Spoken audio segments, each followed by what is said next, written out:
1 Samuel, chapitre 16. L'Éternel dit à Samuel: Quand cesseras-tu de pleurer sur Saül? Je l'ai rejeté, afin qu'il ne règne plus sur Israël. Remplis ta corne d'huile, et va, je t'enverrai chez Isaïe, Bethléemite, car j'ai vu parmi ses fils celui que je désire pour roi. Samuel dit: Comment irai-je? Saül l'apprendra, et il me tuera. Et l'Éternel dit: Tu emmèneras avec toi une génisse, et tu diras: Je viens pour offrir un sacrifice à l'Éternel. Tu inviteras Isaïe au sacrifice. Je te ferai connaître ce que tu dois faire, et tu oindras pour moi celui que je te dirai. Samuel fit ce que l'Éternel avait dit, et il alla à Bethléem. Les anciens de la ville accoururent effrayés au-devant de lui et dirent: Ton arrivée annonce-t-elle quelque chose d'heureux? Il répondit: Oui, je viens pour offrir un sacrifice à l'Éternel. Sanctifiez-vous, et venez avec moi au sacrifice.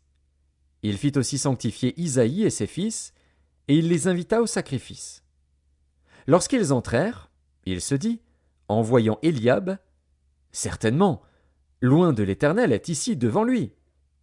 Et l'Éternel dit à Samuel: Ne prends point garde à son apparence et à la hauteur de sa taille, car je l'ai rejeté.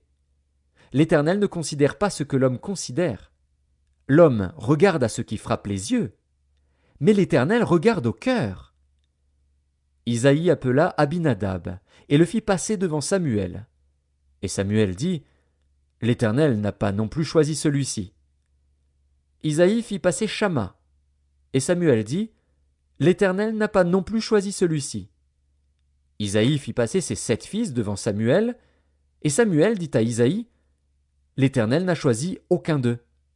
Puis Samuel dit à Isaïe: Sont-ce là tous tes fils? Et il répondit: Il reste encore le plus jeune, mais il fait paître les brebis. Alors Samuel dit à Isaïe: Envoie-le chercher, car nous ne nous placerons pas avant qu'il ne soit venu ici. Isaïe l'envoya chercher. Or il était blond, avec de beaux yeux et une belle figure. L'Éternel dit à Samuel: Lève-toi, oins-le, car c'est lui. Samuel prit la corne d'huile et l'oignit au milieu de ses frères. L'Esprit de l'Éternel saisit David, à partir de ce jour et dans la suite. Samuel se leva et s'en alla à Rama. L'Esprit de l'Éternel se retira de Saül, qui fut agité par un mauvais esprit venant de l'Éternel. Les serviteurs de Saül lui dirent: Voici, un mauvais esprit de Dieu t'agite. Que notre Seigneur parle. Tes serviteurs sont devant toi.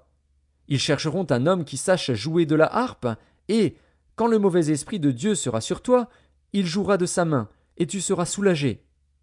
Saül répondit à ses serviteurs: Trouvez-moi donc un homme qui joue bien, et amenez-le-moi. L'un des serviteurs prit la parole et dit: Voici, j'ai vu un fils d'Isaïe, Bethléemite, qui sait jouer.